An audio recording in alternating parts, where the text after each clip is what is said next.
नमस्कार दोस्तों, मैं दीपक कुमार आप सभी का आपके अपने यूट्यूब परिवार में स्वागत करता हूं। दोस्तों, आज के इस वीडियो में हम भोपाल गैस त्रासदी के बारे में अध्ययन करने वाले हैं। आज हम जानेंगे कि आखिर उस रात क्या हुआ था।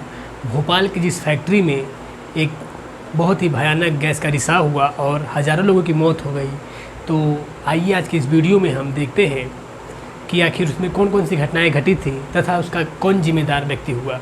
आशा करता हूँ आप लास्ट तक बने रहेंगे और वीडियो को अच्छे से एंजॉय करते हुए देखेंगे। तो चलिए हम वीडियो को शुरू करते हैं। दोस्तों, अगर हम बात करते हैं भोपाल गैस त्रासदी के बारे में तो हम क्या देखते हैं, एक हम गैस का नाम सुनते हैं जिसका नाम क्या है, MIC। हम गैस का नाम क्या सुनते हैं, MIC यानी मिथाइल आइसोसाइनेट। हम क्या नाम सुनते हैं, मिथाइल आइसोसाइनेट हम नाम सुनते हैं कि एक गैस जो MIC नाम से जानी जाती है उसका नाम क्या है, मिथाइल आइसोसाइनेट, जो 3 दिसंबर 1984 को पूरे भोपाल के शहर में फैल गया था। तो यह एक ही बहुत ही दर्दनाक घटना मानी जाती है। यह भारत की अब तक की हुई सबसे दर्दनाक घटनाओं में से एक है। तो हम आज जानेंगे शुरू से लेकर एक कि आखिर क्या घटनाएं घटी, हम उसके बारे में अब जानते हैं।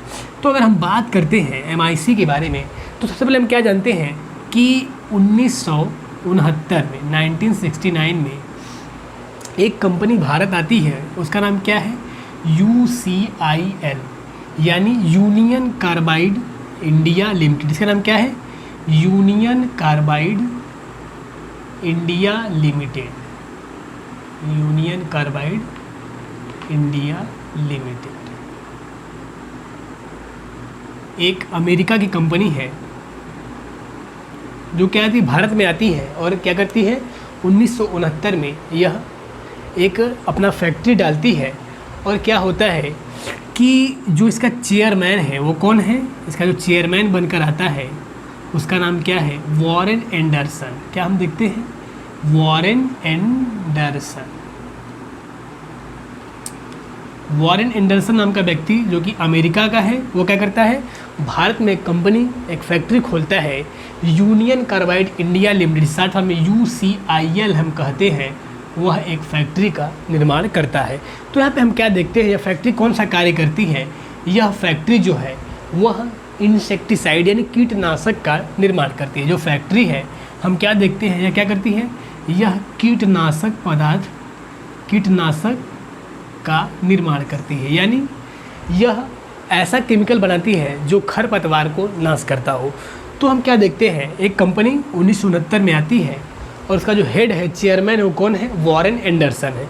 तो यहाँ पे क्या हुआ कि जब यह कंपनी बनाई गई तो यहाँ पे क्या हुआ, बहुत ही जो इसमें जो वर्कर्स रखे गए थे, जिस कंपनी बनाई गई थी इसमें जो वर्कर्स रखे गए थे वह इलिटरेट रखे गए थे। कौन थे, अनपढ़ वर्कर्स को रखा गया था, यानी जो पढ़े लिखे नहीं थे, कम जानकार थे, कम बुद्धि वाले थे, ताकि उनको कम पैसे देकर कार्य करा लिया जाए। तो हम क्या देखते हैं कि जो फैक्ट्री है उसमें जो सभी चीज़ें लिखी गई थी वह कौन थी, वह इंग्लिश में लिखी गई थी। यानी जिसमें जो भी इंस्ट्रक्शन थे, इन्फॉर्मेशन थे, सारी सूचनाएँ थी वह इंग्लिश लैंग्वेज में लिखी गई थी। और जो व्यक्तियों को लाया गया था वह इंग्लिश लैंग्वेज नहीं जानते थे, वह पढ़ नहीं पाते थे कि आखिर इसमें क्या निर्माण हो रहा है, क्या नहीं हो रहा है। यहाँ तक कि उनको खुद नहीं मालूम था कि यहाँ पे जो MIC यानी मेथिल आइसोसाइनेट का निर्माण हो रहा है। तो यहाँ पे हम क्या देखते हैं कि जो वॉरेन एंडरसन है वह बहुत ही एक कहिए तो विलेन का कार्य करता है, यानी कि बहुत ही यह एक घटिया रोल अदा करता है अपना, और लोगों से बहुत ही काम करवाता है। लेकिन उनको जानकारी नहीं था कि आखिर इसमें क्या बनाई जा रही है। जो ये UCIL कंपनी है इसमें कौन सा निर्माण किया जा रहा है। केवल उन लोगों को मालूम था कि यहाँ पे कीटनाशक का निर्माण होता है, और उनको खुद जानकारी नहीं थी कि जो कीटनाशक है उनके हेल्थ के लिए भी जो उस पर बुरा प्रभाव डालती है। तो हम क्या देखते हैं, यह जो कंपनी बन गई, लेकिन यहाँ पे क्या हुआ, जब निर्माण किया जाने लगा तो वहाँ पे कुछ लोगों को शक हुआ कि जो यहाँ पे जो केमिकल बनाए जा रहे हैं वो हानिकारक है। तो कुछ दिनों के बाद हम देखते हैं क्या कि 1900 लगभग 80 का दौर आते आते क्या हुआ कि उसमें कुछ वर्कर्स बीमार पड़ गए। क्या हुए, इसमें जो कुछ वर्कर्स थे वो क्या हुए, बीमार पड़ने लगे। कुछ वर्कर्स बीमार पड़ने लगे और उन्होंने शिकायत क्या किया, उन्होंने कहा कि यह जो केमिकल है वह क्या है, हम लोगों को इफ़ेक्ट कर रहा है, डी इफ़ेक्ट कर रहा है, बुरा प्रभावित पड़ रहा है। तो हम क्या देखते हैं, लेकिन जो वह व्यक्ति था, जो उसका हेड था वॉरेन एंडरसन, उसने क्या किया, इसको इग्नोर कर दिया। उन्होंने क्या किया, इग्नोर कर दिया कि हाँ भाई आपको, उनको कहा कि आपका जो हेल्थ ठीक नहीं है तो आप कुछ दिन रेस्ट कर लीजिए, लेकिन उन्होंने अपना गलती स्वीकार नहीं किया।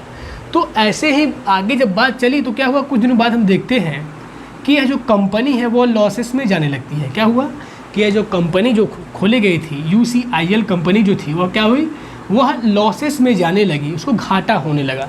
तो वह क्या किया, वह गांव के छोटे मजदूरों को, जो क्या थे, जो छोटे मजदूर थे, जो छोटे व्यक्ति थे, गरीब कस्बे के, उनको पकड़ कर लाता है और क्या करता है, उनको कुछ बिना जानकारी दिए हैं, कुछ बिना इन्फॉर्मेशन बताए हैं और उनको कुछ स्वास्थ्य के प्रति सचेत किए हैं, उनसे वह कार्य कराने लगता है। तो और क्या हम देखते हैं कि वो जो कंपनी था, जो फैक्ट्री बनाई गई थी, वहाँ पे जो वहाँ की जो पाइपें थी, क्या थी, उसमें जो पाइप वगैरह थे और क्या थे, पाइप थे, और जो उसको टंकी, जो टैंक बनाए गए थे और क्या थे, उसमें बहुत ही वो पुराने हो गए थे, उसमें क्या होते, रस्ट, यानी कि उसमें जंक लग गए थे।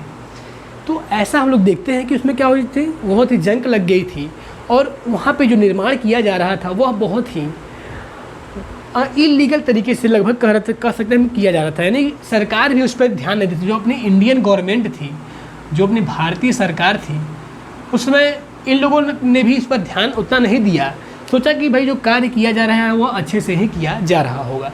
लेकिन क्या हुआ कि यह जो कंपनी में निर्माण किया जा रहा था तो यहाँ पे अच्छे से कोई कार्य नहीं किया जा रहा था और जो मजदूर लाए गए थे उनसे क्या हुआ, किया जो कार्य करवाया जा रहा था उनको कोई सेफ्टी भी नहीं दिया गया था। जैसे सेफ्टी के लिए उनको कोई मास्क वगैरह नहीं दिया गया था कि आपको ऐसे बचना है, इसका उपयोग करना है, और उनसे कोई इन्फॉर्मेशन भी नहीं बताया जाता था। तो आखिर क्या हुआ, हम क्या देखते हैं, एक दिन की बात है कि जो उसमें टैंक वगैरह लगे थे, 3 टंकी हम देखते हैं, क्या है, एक 3 टंकी लगी है, 3 टैंक थे।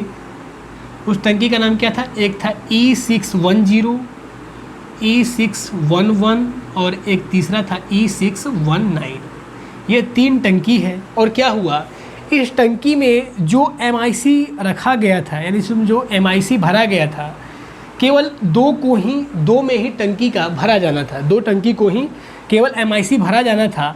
और क्या किया गया था कि इसको केवल लगभग 50% तक ही भरना था। लेकिन क्या किया गया, उस रात, जो ये बात है 2 दिसंबर की बात हम देखते हैं, 2 दिसंबर को क्या हुआ, रात में हम देखते हैं कि जो टंकी थी वह इन लोगों को लगभग 80% भर दिया गया था। क्या था, 80% भर दिया गया था।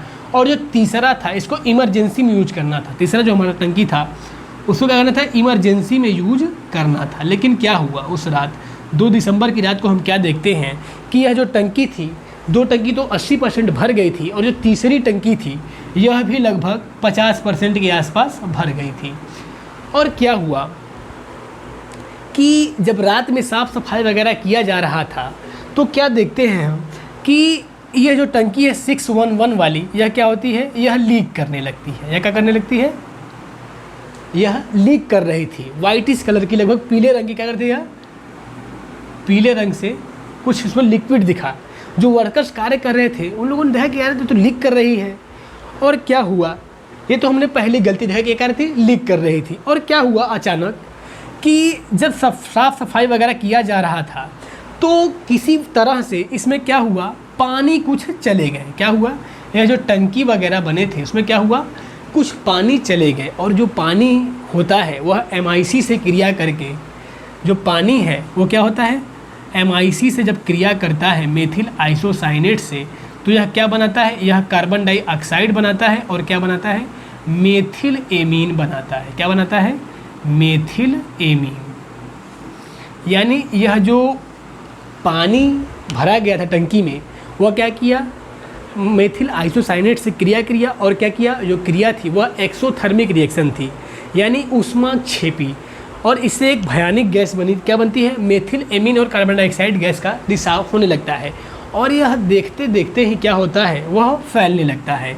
लेकिन इससे पहले क्या हुआ, जब यह फैला नहीं था तो क्या हुआ, इसका जो शिकायत उन लोगों ने किया कि ऐसी ऐसी बात है, उन्होंने जो वहाँ का जो डायरेक्टर था उससे क्या किया, उन्होंने इसके बात को बताया कि जो टंकी है, जो आपने जो टंकी बनाए रखी है, 3 टंकियाँ हैं, यह क्या कर रही है, यह लीक कर रही है। जो टंकी है वह क्या कर रही है, लीक कर रही है। और इसमें क्या हो रहा है कि कुछ धुआं टाइप में गैस उठ रहे हैं। क्या हुआ, उसमें क्या हो रहा है, कुछ गैस उठ रहे हैं। तो उन्होंने सोचा कि शायद कुछ हुआ होगा, लेकिन वो उतने हानिकारक, इन्होंने उस पर ध्यान नहीं दिया, सोचा कि शायद इतने हानिकारक नहीं हो। लेकिन कुछ देर बाद हम क्या देखते हैं कि लोगों की आंखों में जलन होने लगती है। क्या होती है, 2 दिसंबर 1984 क्या होता है कि यह गैस धीरे धीरे क्या करने लगती है, फैलने लगती है। अब जब यह गैस फैलने लगी तो लोगों को क्या किया गया, भाई अब तो जब गैस यह फैलने लगी तो लोगों को खांसी आने लगी, उनके आंखों में क्या होने लगी, जलन होने लगी। तो जो वो फैक्ट्री लगाई गई थी वहाँ पे 2 टाइप के बेल लगाए गए थे। कौन थे, एक जो फैक्ट्री के अंदर के लिए था और एक फैक्ट्री के बाहर के लिए। तो जो फैक्ट्री का बाहर वाला बेल था, सायरन था, उसे बंद कर दिया गया था कि ताकि लोगों को कोई डिस्टरबेंस ना हो। लेकिन अब क्या होता है, कोई सूचना भी नहीं दे पाते हैं और अचानक क्या होता है, एक व्यक्ति भागे भागे जाता है और वह जो अंदर की सायरन उसको बजाता है। वो कहता है कि भाई ये गैस लीक हो गई है और क्या हो रही है, इससे लोग क्या हो रहे हैं, अब कुछ देर में मरने लगेंगे। लेकिन अब क्या होता है, तब तक रात के लगभग 12:30 बजे यह गैस पूरी तरीके से फैल जाती है। रात में जब पूरी तरीके से गैस जब वायुमंडल में फैल जाती है और क्या होते हैं, वायुमंडल में बादल का रूप ले लेते हैं, यह बादल का रूप ले लेते हैं, तो अचानक क्या देखते हैं कि धीरे धीरे कुछ व्यक्ति क्या होते हैं, उनको खांसी आने लगती है और अचानक ही कुछ लोगों की आंखों में बहुत तेज़ जलन होने लगता है। तो कुछ लोगों ने सोचा कि ऐसा क्या करते हैं कि हम थोड़ा अपने आँखों पर पानी डाल लेते हैं। लेकिन जब वो पानी डालते हैं तो क्या होता है, उनकी आँखों में और तेज़ जलन होने लगती है। तो क्या देखते हैं हम, अब जब सुबह होती है 3 दिसंबर 1984, जब सुबह होती है तो देखते हैं क्या कि लाशों का ढेर पड़ा है। क्या है, बहुत लाशों का ढेर पड़ा है, यानी बहुत तेज़ी से लोग क्या करने लगे, मरने लगे। और मरने का वजह क्या था, यही MIC गैस का रिसाव, यानी पूरे शहर में मेथिल आइसोसाइनाइड गैस फैल गई थी और क्या हुए थे, लोग बहुत तेज़ी से मर रहे थे। तो यहाँ पे हम क्या देखते हैं कि जो ये गैस फैली थी, यह बहुत ही दर्दनाक थी और इसे अब तक का सबसे खतरनाक माना जाता है। क्या, सबसे खतरनाक, भारत का सबसे खतरनाक घटना मानी जाती है, जो क्या है, मैन मेड घटना है। क्या है, यह जो घटना थी क्या थी, मैन मेड, यानी ऐसी एक घटना जिसका जिम्मेदार कौन हो, स्वयं मानव था। यानी घटनाएं तो 2 प्रकार की होती है, एक प्राकृतिक आपदा होती है और एक क्या होती है, मानव निर्मित होती है। प्राकृतिक में हम क्या देखते हैं, जैसे बाढ़ वगैरह, भूकंप आते हैं, लेकिन यहाँ पे ना बाढ़ आया ना भूकंप आया और मानव ने ही मानव को मार दिया। और उसका दोषी कौन पाया जाता है, वॉरेन एंडरसन। कौन, वॉरेन एंडरसन। वॉरेन एंडरसन क्या होता है, इसका विलेन होता है। तो अब हम बात करते हैं कि आखिर जब यह घटना घटी तो उसकी जानकारी लोगों को क्यों नहीं दी गई। तो हम क्या देखते हैं, यह जो कंपनी थी यह केवल मुनाफा कमाना चाहती थी। यानी जब हज़ारों लोग मारे गए तो इस कंपनी के सबसे जो जिम्मेदार व्यक्ति था वो कौन था, वॉरेन एंडरसन। कंपनी का जो मालिक था वॉरेन एंडरसन था, वही भी इसका जिम्मेदार माना जाता है। फिर क्या करना चाहता था, ये केवल फ़ायदा कमाना चाहता था। ये क्या कहता था, यह केवल अपना फ़ायदा देखता था और लोगों का हेल्थ का कोई प्रभाव नहीं देखता था कि लोगों पर क्या इफ़ेक्ट पड़ेगा और इसमें क्या क्या सावधानी हमें बरतनी चाहिए। और जो टैंक वगैरह थे वह कोई फूट गया है तो किसी में जंग लग गए हैं तो क्या होगा, और ऐसे ही वह प्रक्रिया में चलती रही थी। जब अचानक 3 दिसंबर की रात को, 2 दिसंबर की रात को जब अचानक गैस लीक होती है और सुबह जब लाशों का ढेर पड़ा होता है तो सभी लोग भागे भागे हॉस्पिटल में जाते हैं। तो हॉस्पिटल में क्या होता है, वहाँ पे जब डॉक्टर लोग इसे देखते हैं तो सोचते हैं कि ये कौन सी बीमारी फैली है। उनको खुद नहीं मालूम कि आखिर हम कौन सा इन्हें ट्रीट करें। तो इसका जो इफ़ेक्ट था वो क्या था, लोगों की शिकायत क्या थी कि उनकी आँखों में क्या हो रहा है, जलन हो रहा है। लोगों ने क्या शिकायत किया कि उनकी आँखों में क्या हो रहा है, जलन हो रही है, बहुत तेज़ी से जलन हो रहा है और उनसे सांस नहीं ली जा रही है। क्या की जा रही है? उनसे सांस नहीं लिया जा रहा है, यानी रिस्पायरेटरी सिस्टम पूरा उनका क्या हो गया है, ब्लॉक हो गया है। तो डॉक्टर ने उनको ऑक्सीजन वगैरह दिया, लेकिन यह क्या होता है, तब तक देर हो चुकी थी और बहुत लोग मारे गए थे। तब यह पूरे वहाँ की जनता जो थी, पूरे भोपाल शहर की जो जनता थी, वह पूरी क्या हो जाती है, बहुत ही आक्रोशित हो जाती है। और जब यहाँ पे भारत सरकार इसमें हस्तक्षेप करती है और क्या करती है, जो वॉरेन एंडरसन है उसे क्या करती है, उसे हाउस अरेस्ट करती है। यानी जो वॉरेन एंडरसन है कहती है उसे हाउस अरेस्ट करती है कि आपको यहाँ से भागना नहीं है। यानी यह व्यक्ति रातों रात भागने के प्लान में था कि अब तो मारे गए, अब तो सारी जिम्मेदारी मुझ पर आ जाएगी। तो क्या हुआ, यह रातों रात भागने के प्लान में था, तो सरकार ने क्या किया, इसे हाउस अरेस्ट कर लिया। हालांकि यूएसए ने इसमें हस्तक्षेप कर दिया और क्या किया, इसे छुड़ा कर अपने देश ले गई। जब वहाँ पे उसको ले गई तो वहाँ पे हालांकि भारत सरकार ने इस पर लीगल एक्शन लिया, लेकिन क्या हुआ, कुछ फ़ायदा नहीं हो पाया। बहुत लोग यहाँ पे मारे गए थे। यह सबसे दर्दनाक घटना थी भारत की। तो भारत सरकार ने इस पर जब केस किया तो इन्होंने हर्जाने के रूप में 470 मिलियन यूएस डॉलर रुपया दिया कि लीजिए इतने रुपए भाई बांट दीजिए लोगों में, और हम क्या कर सकते हैं। तो हालांकि इसमें और कुछ लोग जो और भी व्यक्ति थे, 10 व्यक्ति थे, उन लोगों को पकड़ा गया और उन पर जो केस चार्ज लगे थे तो उन पे 2010 में उस पर रिपोर्ट आया और क्या हुआ, उनको 2 साल की जेल हुई थी। लेकिन यह वॉरेन एंडरसन क्या हुआ, यह फरार हो गया था और 2014 में क्या हुई, इसकी मृत्यु हुई। तो ये हमने क्या देखा कि एक ऐसी कंपनी जो कि कीटनाशक बनाती थी, उन्होंने क्या किया, लोगों के जीवन से खिलवाड़ किया।